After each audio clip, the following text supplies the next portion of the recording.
All right, we are live. I am David Bowlings. You guys haven't seen me for a while. To all the fathers who are watching, happy Father's Day, happy belated Father's Day. Hmm. Hope that you had a great day. Jay, happy Father's Day to you, man. Happy What did you Father's do? Day as well, man. I had Yeah, a phenomenal day no, that's spending with my great, great. kids. I know, and I appreciate it, and I'm glad to hear that. It's especially important for us as Black fathers to be present in our Mhm. kids' lives. I'm sure you Absolutely. agree. Yeah, absolutely. Mine are grown now, so Yeah, so it feels good because they still want to spend a little time around me every now and then. So well, that means that they did a good job that they want to be around you. So that's excellent. So I want to welcome you. We wanted to make some time. You and I have known each other now. I think it's almost 10 years, Jay. yeah, yeah, I think You hear me? it's a close. Somewhere around it. Yeah, it's been close to about 10 years. It's been quite some time, man. Right. Yeah, which is good. So yeah, no, which is good. We still stayed in touch. Hmm. We still like each other enough to reply to the text messages, usually in less than 24 hours. Yeah, Well, you don't leave me hanging, man. You I don't don't leave leave you me hanging. hanging because I call and bug you all the time. I know, I know. Well, you don't bug me. I think it's good that you reach out to me. So hey, so we have one person, Jason Walker, saying as a father, thank you, yeah, man, Jason. Big up. Mhm. And so I want to give some people color on why we're having this discussion.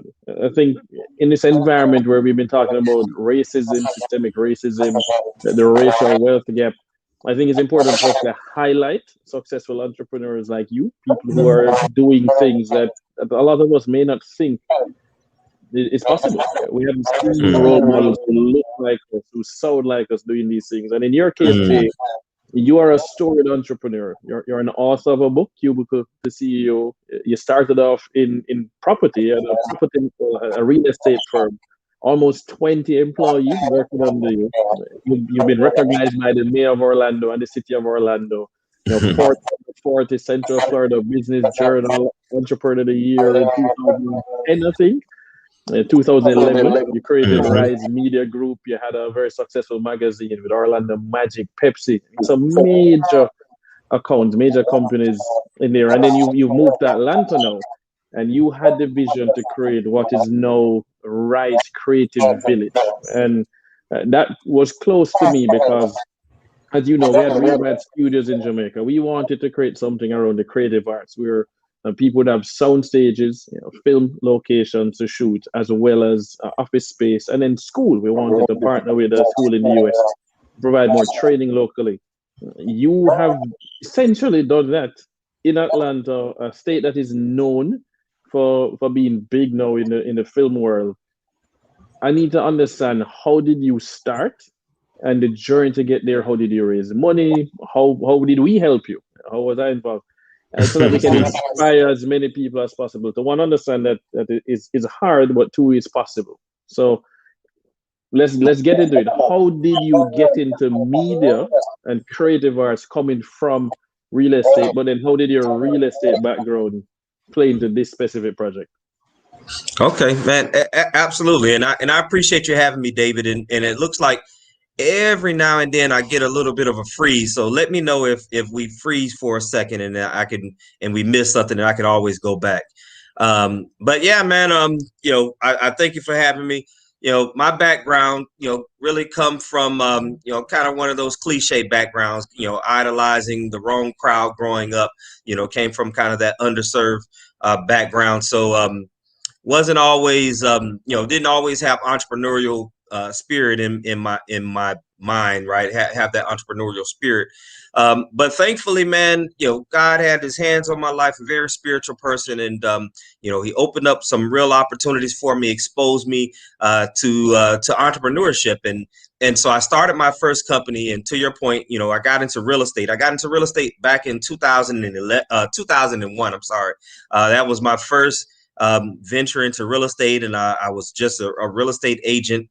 And I remember working for this company, Century 21. It was a franchise of Century 21, and I remember sitting in one of the sales meetings, because they would have these sales meetings, once a week, and the owner, the broker slash owner of this particular franchise of Century 21, he would sit back in the meetings, and he was laid back, kicked back with his feet up on the desk. and he was just really chilling. And the thing about it is, all of the agents that work for him, I mean, the model for him was, hey, I'll just get a little piece of everything that they do. And so that's when I first learned that concept of, I'd rather have 1% of 100 people's efforts than 100% of my own efforts. And that's when I quickly realized, okay, well, I can get out here and do the sales side and hustle all day long trying to, get people in my car, take them and find properties, or I can work to build a brokerage, and I can focus on, mentoring and developing agents who in turn are working, with the people and working to help home ownership. Help people, experience home ownership. And so that's when we started, actually a couple of years later. You have to be an agent for a couple of years under a broker. And so I spent all of that time, learning that Century 21 model. I wound up going to Coldwell Banker and working underneath somebody, learning that, those big business models. And then I wind up leaving Coldwell Banker after a time and working for a small brokerage. And so I wanted to understand the big and then the small, and then how do we find our niche for our company. And so we started our company in 2004, our real estate company in 2004, man, and grew to a little bit over 20 agents right before the market crashed in 2006. So that was my foray into real estate, and really piqued my interest and fell in love with real estate itself. No, and so you went from the brokerage side to then doing real estate development. How did that transition happen? Well, the funny thing happened when money, real estate market back when we're talking 2004, 2005, those years, 2006. I mean, the market was on fire. It was very much like a market that we're in right now. It was on fire. And so as a result, man, it was there was a lot of revenue coming in from real estate. I mean, things were, didn't stay on the market very long at all. You had these bidding wars that you see now. And so as a result, I had a lot of revenue coming in. And so I just found little mom and pop businesses to invest into, and ultimately bought this. It was interesting. It was a hair salon. Now I'm not a stylist. I've never cut anyone's hair before, but it was a turnkey operation that the place where I would go and get my haircut from was the lady wanted to sell, and so ultimately bought it from her. And it wasn't something, again, that I wanted to operate, but I wanted to understand the business. So I took a trip to Atlanta, shortly after I bought it. I think the next month they were having a big hair show in Atlanta, the Broner Brothers show. And I went there and I took classes on salon management. I wanted to understand, what makes great clips, and what makes, any of these chains, hair cuttery, any of these chains, even though they weren't, catered toward, urban hair. I wanted to understand, how do you become that large and build a model that big? And so came back home, applied some of those principles, and within 6 months, our location was full. We were full, and we had a waiting list of stylists that wanted to work within our facility. And that brought me to finding a building that we ultimately purchased. And that was my first commercial real estate project. And it was a 4,000 square foot building that we remodeled. And I was able to put my real estate office in one portion of the building. The rest of it was this salon. It was like 23 stations, 4 private rooms. And that was my first foray into commercial real estate. So I always tell people, man, I've never put a set of clippers on anyone's head, but we have one of the largest. It ultimately grew into kind of, really a day spa, and we had one of the largest in Orlando, man. So definitely exciting. No, so that's impressive. So I like that you point out the fact that you knew that you didn't understand that business, so you went and learned. You were willing to go and learn. Yeah. Too many entrepreneurs don't want to read. They don't want to study. They don't want to go and learn. They think they know everything. Yeah. So, no, and I appreciate you bringing that point up. And so here's the thing. I know I couldn't understand everything about the business, but I wanted to understand the business behind it, and then from there bring in people who were strong in the areas that I was weak.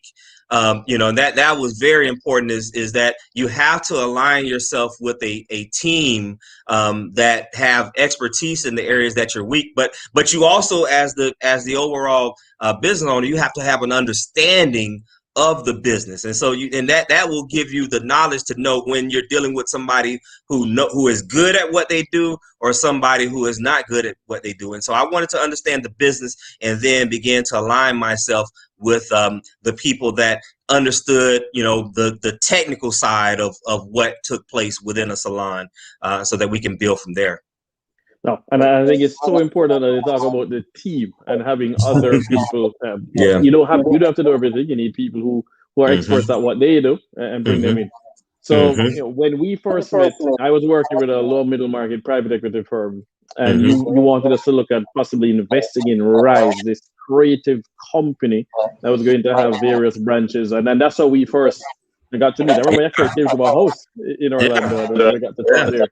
So that transition, and that's, you had a grand vision, move to Atlanta, and you called me and say, "Hey, David, I have this plan. I want to buy this property. I mean, I'm going to pull up the picture of this property before," and you just tell us a little bit, give us some story on what makes you drive by and see this thing. I need to understand how that happens. It's funny. So we'll even talk about the transition, and I just talked about the real estate side and the health and beauty side. And actually, I got to send you the updated. Renderings of what it will look like when everything is said and done. I don't know if you have those. I have some I'm going to pull up. So let's start with it. How does this story happen? Yes. Yeah. So it's funny because we did connect, because ultimately what happened, we know 2007, 2008, the real estate market crashes, right? The market crashed. Obama was coming in because you had the previous administration. Really everything kind of went to hell at that point, near the end of that administration. So a lot of people were in financial trouble, things like that. So real estate, the market's frozen. So now we had to pivot. Now at this point, we had to ultimately close down the real estate business. And that was a scary time. It was a very scary time because we're used to money coming in. The money is just flowing. And so you don't have especially for me, I was young at the time, so I didn't have a plan. But thankfully I had acquired these assets like that real estate building. So the market crashed. Everybody had to get out of the business. And so I had some assets that I could sell and really kind of prop myself up and liquidate to really kind of just coast until we figure out what the next move was. As a result of that, man, and the humble beginnings that I come from, that I shared with you, and the success that we had. Right. And overcoming obstacles. Did I lose you a bit? Yeah, you froze just before you said overcoming obstacles, but keep going. Oh yeah. So I was mentioning that because of these obstacles I overcame, I would be asked to speak to youth groups about entrepreneurship and overcoming obstacles and things like that. And and a lot of times when I would speak to these groups, man, and they would look at me and they would say, "Man, you're so young to be doing what you're doing." And I'm like, "What are you talking about? There's so many of us." Obviously they were looking at me being, someone of color. And I'm like, "Man, there's so many of us doing phenomenal things out there." And they say, "Well, we see the athletes, right? And we see the entertainers, but we don't see entrepreneurs like yourself." And that was when a seed was planted in my head. And I said, I want to tell these stories. People need to know these stories of what I like to call silent giants who are just doing phenomenal things in their career. And so that was the seed that was planted that ultimately got us to RYSE. So RYSE itself it's spelled RYSE, and it stands for recognizing the young, successful, and empowered. And we started this company as a media company. We published a magazine. I always tell people the magazine was never the business model for us. Obviously we're starting in 2011, digital was very big, but the magazine, the print version of the magazine was something that allowed people to take us serious, right? So when I would put, and I have a old issue right here, but when we would put this this magazine in front of people and we had a print edition of it, they would immediately take you serious, right? It was a Yep. glorified business card. But really the model behind what we were doing was we would host these events, the RYSE Awards and the Women on the RYSE Honors, and all of these events that would, really bring in all of these upwardly mobile professionals into one location. We were building databases, right? And we were, building this huge database. And that's when the companies like the Pepsis and the State Farms and the BB&T banks, that's when those companies begin to come on board. So they would sponsor the events. But more importantly, they would say to us, Jay, you really understand this key demographic.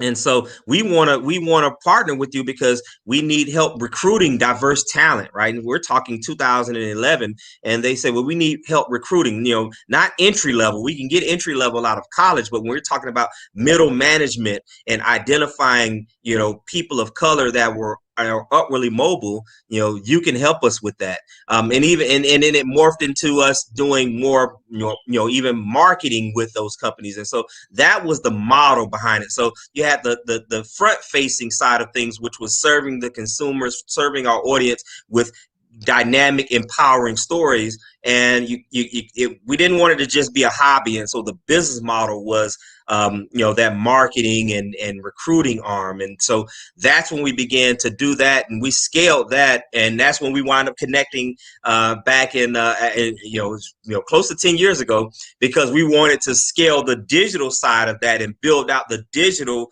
platform even more. Ultimately, we wanted to create like a back then, if I remember correctly, we wanted to create like a digital version of and an urban version of a LinkedIn type of platform. Yeah, that's what we were working on at the time. And accessing capital for small Black businesses. I mean, that is a challenge, right? I don't care how big the vision is. It's just really trying to get people to understand what it is that you're doing, to believe in you, and then to understand the value of the core demographic that we were looking to go after, right? And so that was those became challenges, and so. That's what led us to Atlanta. And I'm taking you kind of the long story, but I want everybody to understand the journey, because what ultimately had to grow the company. And so we couldn't raise the capital that we needed to raise, and we still wanted to grow the company. And so we said, okay, we need to move into a much larger market. We need to move into a market where people understand scaling, understand business, and also willing to invest. And that's what brought us to Atlanta. So we were in New York for a little while. I did like New York. It was just massive. New York is massive. And so, but Atlanta was a great mix, because you had still, you probably can hear from my voice. I'm a Southern boy, man. So you probably hear a little bit of the Southern twang. So you still have that Southern hospitality feel, but very progressive market, a lot of corporate headquarters, being able to travel in and out of Atlanta very easily because of the airport having easy access to everything. We fell in love with all of those things. And that's what brought us to Atlanta. And so that was a bit of the evolution for the company. And ultimately how we got to RYSE Creative Village is where, what we're working on now is, we were moving into a much bigger market. And what we realized is what we were doing in Central Florida was great, but much bigger market mean much bigger vision, right? So now what you were doing in Orlando, when you bring that to Atlanta, it was small in comparison to the scope of the opportunities. And so, we were still doing what we were doing, working with, companies like Georgia Power and, things like that. So we picked up some companies here in Atlanta. But as we were working with the freelancers, because we were creating content, we're working with the freelancers. One of the things that I fell in love with in Georgia is you have this booming production industry here. I mean, in the creative industry here in Atlanta is just significant. I mean, it's a $60 billion industry just in the state alone, right? Wow. And I mentioned Atlanta, but in the state of Georgia, a $60 billion creative industry. And one thing about people of color, man, is, we are some of the most creative people and trendsetters, man. We are some of the most creative people in the world.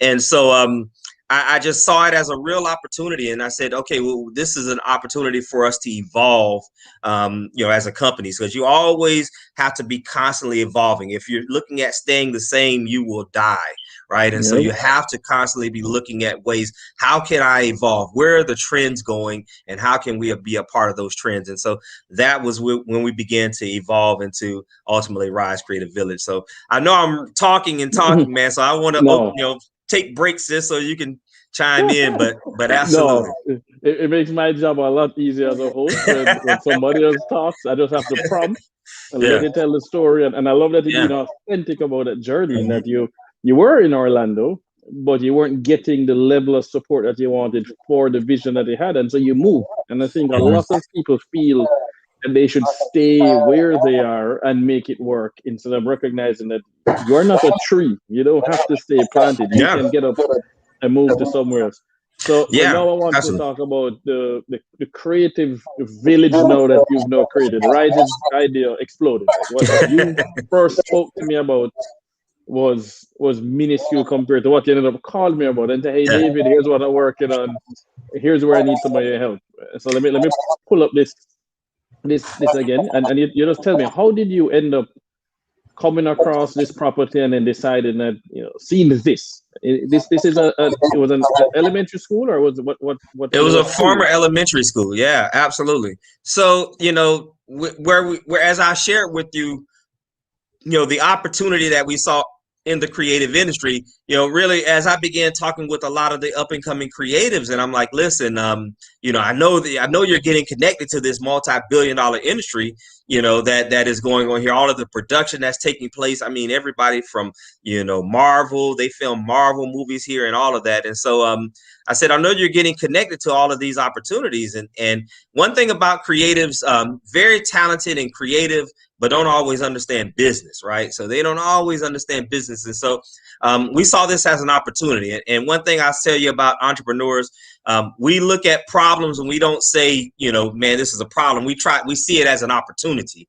And so when I heard that, that response, or I got that response quite a bit from the creatives that we were dealing with, I said, well, if we can create a hub that can curate this talent and then cultivate that talent, then ultimately we can help them get connected to those opportunities. And so that's when we began developing this concept for RYSE Creative Village, which was ultimately it started off as actually RYSE Media House, and basically trying to find a facility that we could have as kind of a co-working space for creatives. So you think about WeWork and where they are, from a co-working perspective. But within those spaces, we build out studios. So we have acoustically engineered sound stages that are on a small scale. We have also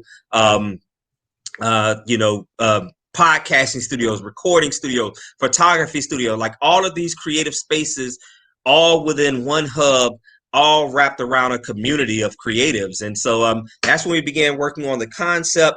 And one thing that was important to me is that I wanted to make sure that we owned the building. Again, I mm-hmm. learned that from my lesson in the hair industry, right, in the health and beauty industry, is that what saved me and what helped me when the market crashed was having a physical asset that I could ultimately sell, because and then it had increased in value, and so that's what even sustained me during that time. And so I wanted to, with this concept, I wanted to own the building. And so I said, we can make this happen. And I had a lot of people say, well, just start off small, find Right. a small place that you can rent and do it. And I said, well, if I'm going to put that money into that, then I might as well just try to find an asset that we can own. And so that's when the search began, and we came across a couple properties that we wind up losing. And I remember there was this one property that we went after that we lost, that was about a 6,000 square foot building. It was in a great part of town. I mean, up and coming. I mean, it was all of this is predominantly Black area, but it was a side of town that development was happening, and we lost that property. And I was sad, man. And we ultimately stumbled across, just a couple days later, this former Atlanta public school property. And this was 30,000 square feet. actually 31,000 square feet, sitting on 4 acres of land. It's just a beautiful building. It had been vacant for the school had closed since closed in 2004, and the reason Wow. it had so it had been vacant for a while, just sitting dormant. And the reason I talk about the disappointment that I had with the other properties, in losing those, I want to say because we ultimately stumbled across this property, which was half the price of the property that I thought I wanted, that I lost. And so, that's why I want to share with you, man. Sometimes you got to keep faith, because you think it doesn't work out like you want it to work out, and it may be working out for the better. Right. And so and that's why I mentioned the properties that I had lost, because I was disappointed at first, but I kept focused and said, okay, well, I'm going to find something. And so we stumbled across this property, half the price of what we were looking at with the other property that was only 6,000 square feet. So now we're sitting on 31,000 square feet with on 4 acres of land. And so we began working through the process with Atlanta Public Schools to buy the property, and ultimately closed in the midst of COVID. Man, we closed in the midst of COVID. So May of 2020, when COVID had everyone shut down and nobody was lending, nobody was funding anything, we were blessed to come across with some financing. And I'll add this is just another testimony. I told you about the properties that I had lost and I was disappointed about. With this property, man, when we closed on the property, what we paid for the building, we had over $1 million worth of equity from the moment we closed on the building. And so it just goes to show that was truly a blessing, and ultimately, again, a testament to the journey. So. Well, your perseverance is rewarded. So I remember you called me and said, "Hey, David, I need to raise some equity capital. I have some investors. Can you help me? I want to just walk through what are the different ways that I could possibly raise money to structure it. What's the documents that I might need? You had your lawyers in place. And so how did you go about raising the money? You put up some of your own capital, but as we all know, the smartest thing is to also use OPM, other people's money. Yeah. What kind of conversations did you have to convince them to write a check into this vision? Oh man, and there's phases, right? There's phases of this process. There was capital that we needed to raise before we closed on the property, because there's just when you're talking commercial, there's just so many just number of different expenses that go into everything is multiplied by 10 when you're talking about commercial compared to residential. And so there was capital that we had to raise coming in to acquiring the property. So, that's when we kind of went to the friends and family, right? And you begin to go to the friends and family and you share the vision with them, and you share, hey, this is the vision that we have, and this is the impact that we have. And I really just kind of shared with them, the end goal of how we could really have a positive impact on the surrounding community that where the school is located, because the property is located within a community, right, within a neighborhood. And so we wanted to talk about how we could have a positive impact for the surrounding neighbors. We wanted to talk about how we could have a positive impact for the creative community in Atlanta, and just talk about how this could be not only community development, economic development, but workforce development, all of those components. But then at the end of the day, you also have to say, and this is the type of return that we're able to offer, and this is the business model. So, right, you have the intrinsic value there, but you also have to talk about, hey, this is the type of return that we're looking at being able to offer. Here's our business model. Here's how we scale this, and here's how we take this from one location to multiple locations across the nation. And so we had to share a lot of that component to it. No, that's great. And I see that you had the Atlanta Minority Business Development Agency, the MBDNA, which a lot of people don't pay attention to the MBDA in their region. How did they help you with this project specifically? Man, so we worked specifically with a woman over there, Jennifer Pasley, who she was absolutely phenomenal. I mean, just making introductions to different organizations, because I mean, when you're talking about commercial real estate, one of the things that's important is how do you pay for that commercial mortgage that you're ultimately going to have, and as a result, you need to have some tenants in place. You need to have some LOIs, and so it's not just speculation, and it's not just based on, like, when people think about residential, they look at, the way they fund residential is they look at your income and they say, oh, do you have income to support your mortgage, your residential mortgage that you're going to have on your property? With commercial is very different. With commercial, it is, what kind of leases are you going to have in place?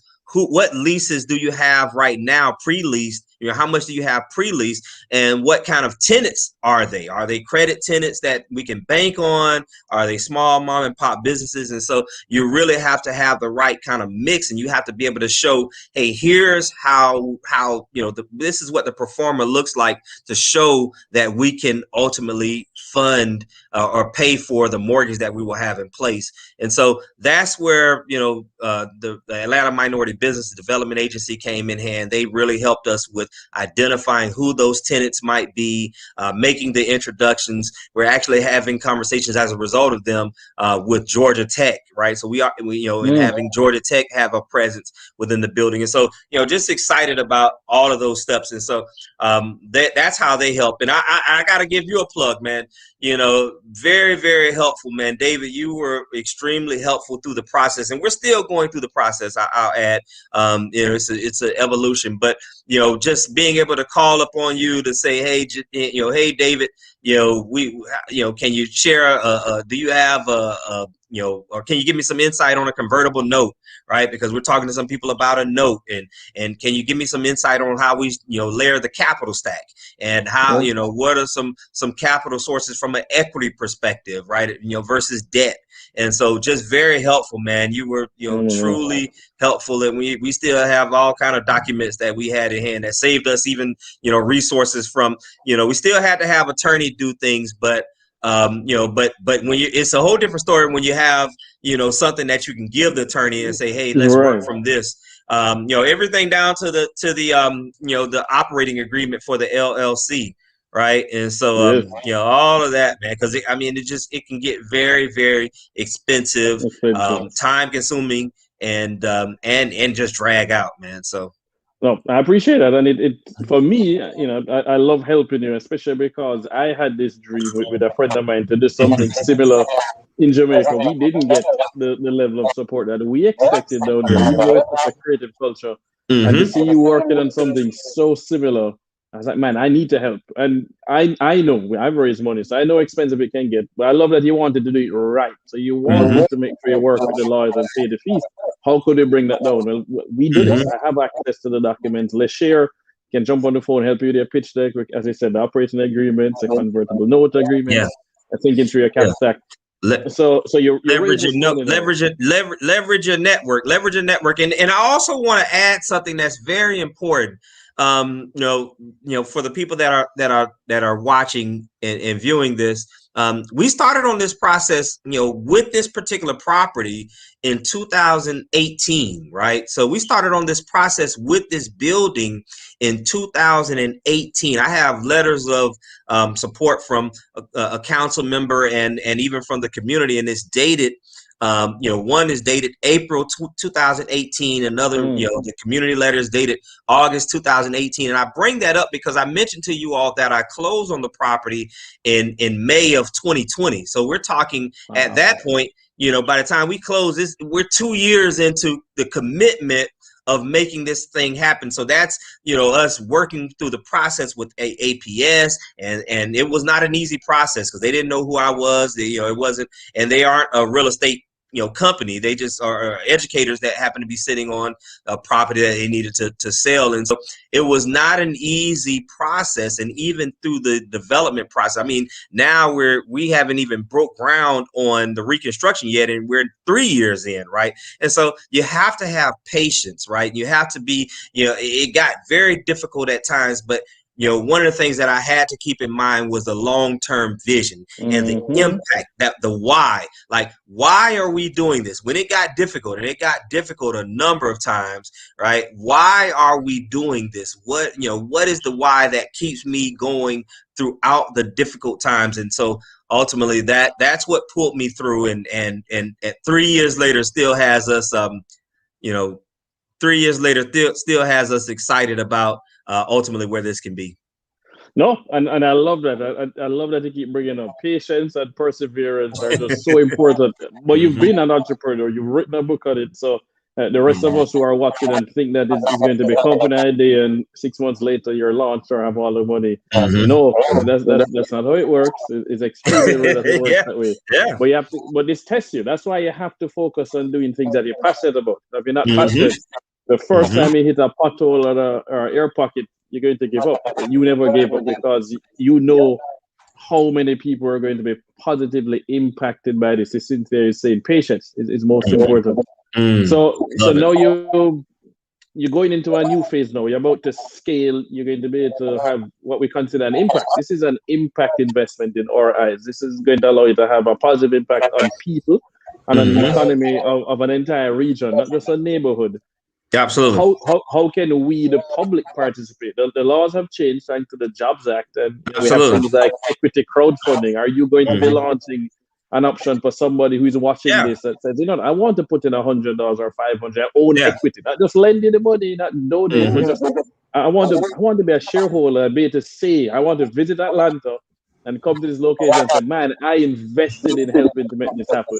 Absolutely. Something like that? Absolutely. It's funny that you mentioned that, because ultimately what happened, we wind up pulling in a small amount of debt, for the overall project. So we're talking first phase of the project being, $7.5 million, the redevelopment of the school. And so we pulled in a small amount of debt. We actually also received some,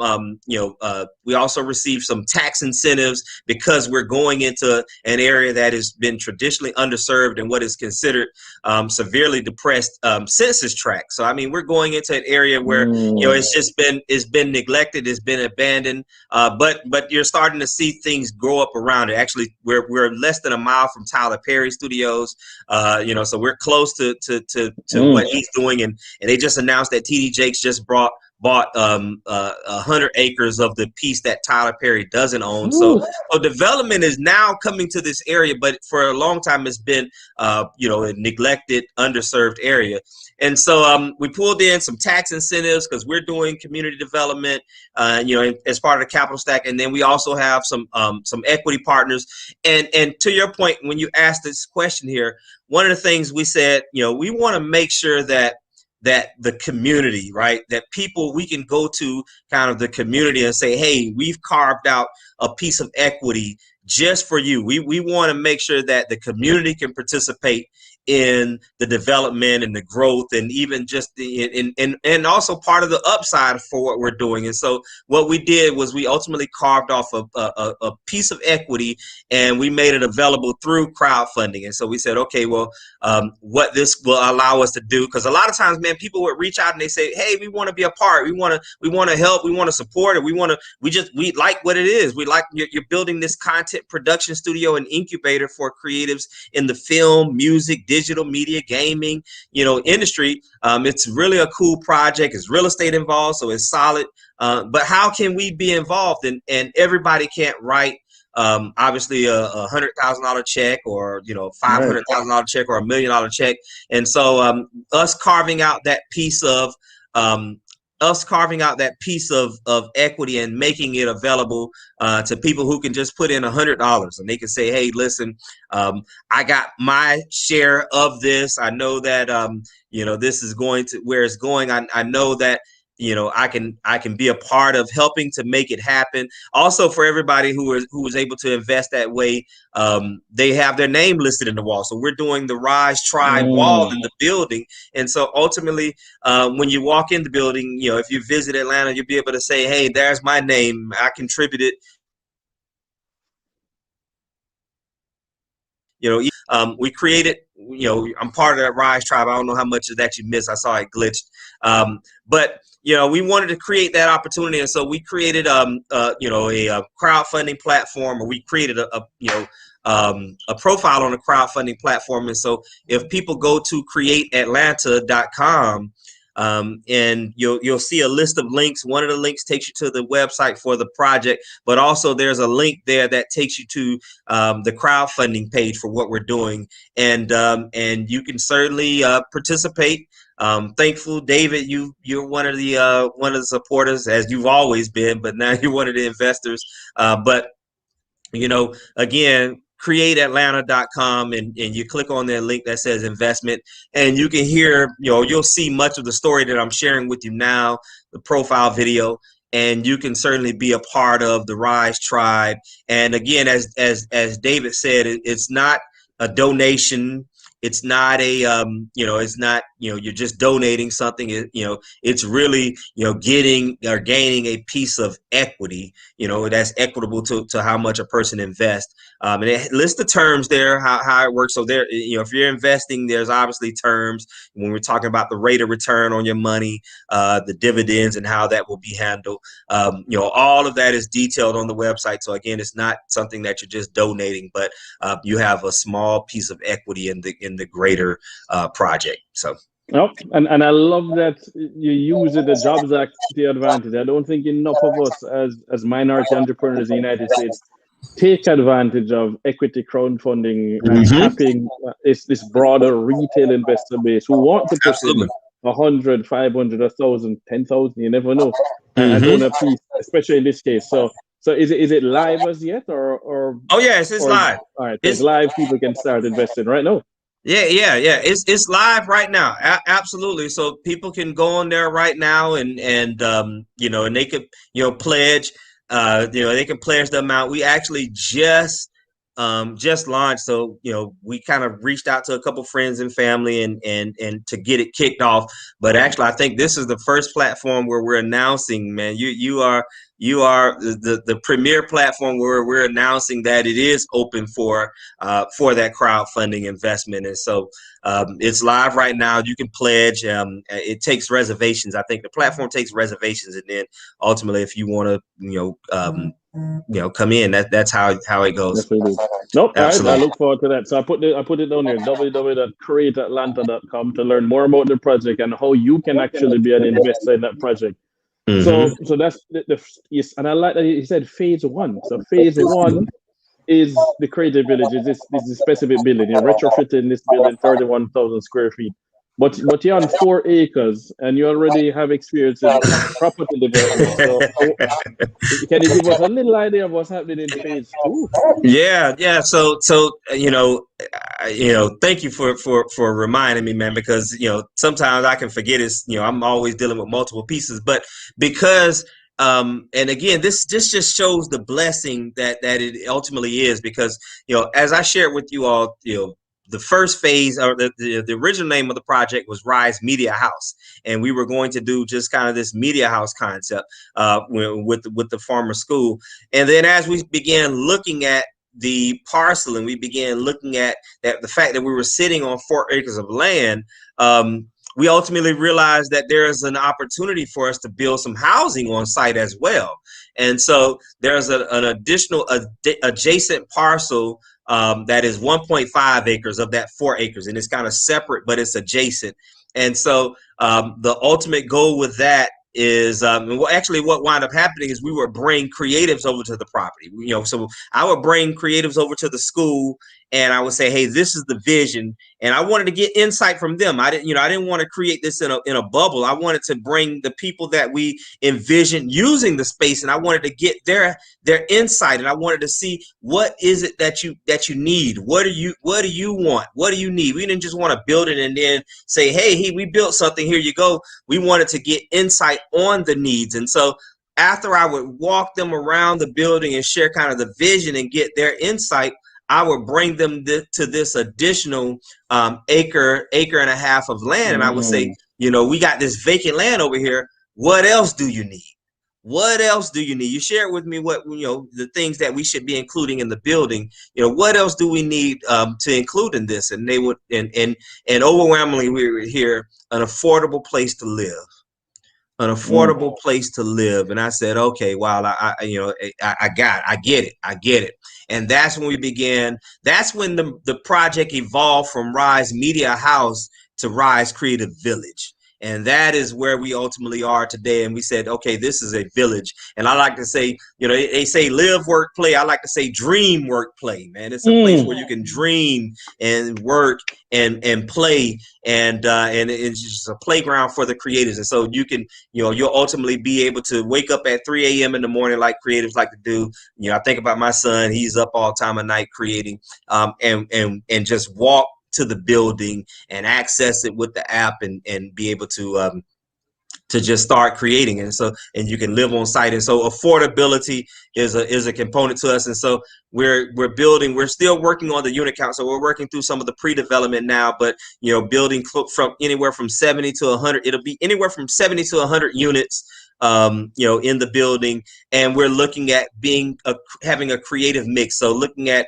you know, micro units and looking at co-living, looking at things that can allow us to make sure that it is affordable and real affordable as well. And, you know, obviously you have to maintain profitability, but just really having this unique dynamic concept for creators. And so we're excited about it. And ultimately, we break ground on the first phase. I'll share with you all. We break ground on the first phase this fall. So I know everybody's wondering, man, when does this thing happen? This sounds exciting. And so we break ground this fall with a soft opening for phase 1 in you know, April, March of 2022, and you know, and then phasing it from there, man. So we're super excited about it. No, I really appreciate that overview, Jay, because now we know that you're not just staying at the phase 1. You already have, you know, pre-leases signed up. We won't name any of the groups, but you have some big names coming in to participate. Absolutely. So we like that. And so now your real estate background, your property development background, your commercial real estate background all came into play to then layer on top of this creative arts business. So this is impressive. And you couldn't have scripted this going forward. So this person is asking, how can I connect Atlanta-based creatives to you? That's their question. Absolutely. Well, I mean, you can get connected with us on our social media handles. You know, IG, obviously it's RYSE Creative Village, you know, / or at RYSE Creative Village on IG. You know, other ways you can get connected to us. I mean, you can go to createatlanta.com and you can go directly to the website. That form comes directly to us. You know, get connected on LinkedIn. I'm on LinkedIn, Jay Jackson on LinkedIn. So, you know, there's a number of different ways, but actually going to the main website takes you to all of those various different channels. And so we're happy, man. We're happy to get it connected to creatives and get the insight, and also get them, you know, before we even open. I will add this. One of the things that's important to us is before we even open the doors, we want to start providing value to creatives. So we're actually beginning to work on programming that will happen within the facility as is, you know, podcasts and things like that, and actually speaking with the creators and finding out what can we do right now to better serve them. One thing I want to add, that was something that, you know, when you talk about not being able to script this thing, you know, how everything has just unfolded. The building itself, I shared with you all that we have to, you know, remodel the existing building. So when we purchased it, we went in and cleared the building out, got all the, you know, trash that had been in there for, you know, 16 years, and really got it to this blank canvas, right? And you know, preparing for the redevelopment. And because it was just sitting, we wound up putting it on this website called Peerspace. And we said, you know, maybe somebody would want to use it to do photography, maybe do a video shoot, or a shoot out of there, a film shoot. And we put it on there probably about a month ago. And within the first week, we had 4 bookings for that week, man. Within the first week, had 4 bookings. And as you can see, I mean, you know, we don't have any power in there or anything, but they've been coming. People have been renting the building, doing, video shoots, recordings, We had some, multiple music videos were shot there. And so we actually love that because, I mean, the building is just sitting dormant right now. And you have film crews that are coming in and you have the creatives who we ultimately want to serve, man. They're coming in and being able to use the building the way it sits as is. And so this just, further shows proof of concept that, once we do fully open up the doors, man, we can really become a hub for creatives. And so, I'm thankful, man. As you Right. probably can hear. We hear it. We hear that gratefulness in your voice, man. And it is, I would say, it is important. You know this as an entrepreneur that when you talk about what you do and why you do it, we need to feel that same energy from you. And Absolutely. so we're feeling it. We're literally coming through the screen right now. So Yeah. I got a comment from someone who was saying that I would love to see something like this in Jamaica, investments like this in Jamaica to support the creative and entertainment industry. Obviously, we all know the connections between the Caribbean and the United States. So just hypothetically speaking, if somebody wanted to take this same project, you've already worked on it now in Atlanta, partner with RYSE to bring it to Jamaica or Trinidad or somewhere else. How much money we're talking about to build it? I mean, is this 7.5 million US, 12 million US, 20 million? I mean, what kind of numbers should we be looking at if somebody wanted to do that? That's an interesting question, and I'll be honest with you. There's a number of different factors. There's a number of different factors that goes into it because it really depends on the scale, right? So when I'm saying 7.5 million, that is to redevelop an existing building that is already in place, right? So we have a building that was built in 1955 that's solid block, and so we do have to go in and do new mechanical, electrical, plumbing. But if you're talking about from the ground up, there's a number of different components that goes into it because there may not be that type of facility available, so you may have to build up from the ground up, brand new, which isn't bad either because now they always say it's cheaper to build new because you know what you're getting, right? And so and so it just really depends. So if I will say the vision for us, the greater vision for us is to have multiple locations. And I used to say, nationwide, but ultimately worldwide, right? And worldwide. so, yeah, to have multiple locations worldwide, and especially going into places that have been traditionally underserved and undervalued, right? Where you have a significant amount of creative energy that could ultimately be harnessed. And as we like to say, curating and cultivating creativity. And so I would love to partner, right? And so while I don't have necessarily a number, if there's an opportunity for us to replicate this model within a place and we can partner with someone to do it, I'm all for it. I'm absolutely all for it. I'm big on partnership. As a matter of fact, on the housing component for what we're doing with RYSE Creative Village, we're not building that piece ourselves. We're working with a co-developer who has the expertise in housing. And so we're like, hey, listen, again, as I shared with you, I want to understand enough about it so that I understand the greater scheme of things or the greater scalability of things, but ultimately partnering with people who have that expertise. And so we're partnering with a developer who has built affordable housing, who has built multifamily. And so again, that goes down to when we're talking about replicating this in other places, we're certainly open to partnering because we have, got down to the nuts and the bolts of the inner workings of how this thing needs to happen. And so if we can partner with somebody to replicate the model elsewhere, then we're certainly open to that. All right. Well, as you know, we have our Real Vibe subsidiary. So our senior vice president for entertainment and sports, Carol Beckford, was a former film commissioner for Jamaica. Wow. And that's how I really connected with her. Was we had looked at taking a defunct factory, a former factory, to turn that in. The factory is a big empty space that could easily be soundstage and then build on. So we will work on that one to our impact fund when the time comes. Let's make sure we get this done. But you said everything right. Partner with people who already have the expertise, and you guys certainly have the expertise in doing this.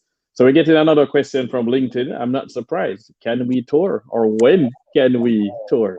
Well, if they're in Atlanta, you know, we're always meeting people over there. So if they are in Atlanta, I'm always happy to connect and take people through the property. We're pre-construction. I will say that in terms of the redevelopment of the parcel, but again, we're renting it out right now. As a matter of fact, I got some tenants over there in the building right now, man, that are doing a music video, and so we're always open to bringing people through, sharing the ultimate vision with them. You know, and going from there. You know, other than that, then we can be a part of the ribbon cutting that will happen at the top of next year. Oh But yeah, well, I know I'm not missing that.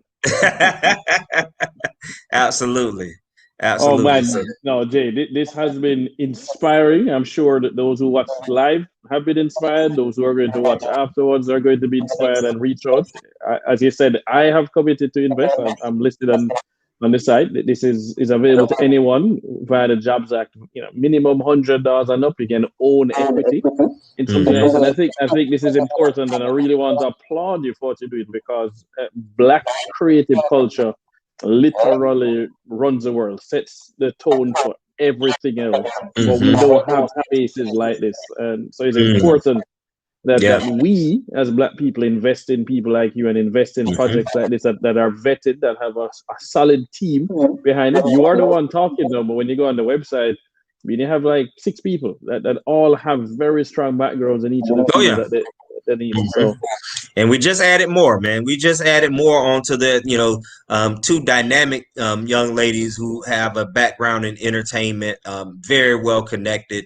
And so again, man, you know, building out that team. And so I'm excited. And so anybody that certainly wants to connect with us or be involved. And again, you know, whether you're interested in investing or just, you know, looking to kind of cheer us on, if you just want to even follow us on social media and start from there, we're certainly open to it, but excited about what we're doing. No, well, I'm excited. Thank you for setting aside an hour out of your day today. I'm going to make sure we share www.createatlanta.com. We need to get that out in the universe and make sure that we get you as much support as you can get, man. You deserve it. Man, I appreciate it. I appreciate you having me, man. Just taking time out to share, even with your audience and your following, man. That goes a long way, and I truly appreciate that, because you know you didn't have to. No, I did have to, man. You asked me for help, and I'm helping. I'm going to keep helping, and I think good entrepreneurs deserve support. Period. And so I make time for what matters. This matters to me.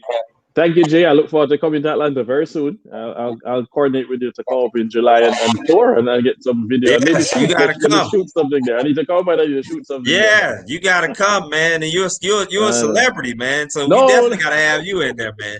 You are a celebrity, David. We gotta have you, man. No. All right. Now, thank you very much. Thanks everyone for watching. Thanks for all the comments and questions. We'll follow up. So we're going to end the broadcast now. Thank you very much, Jay.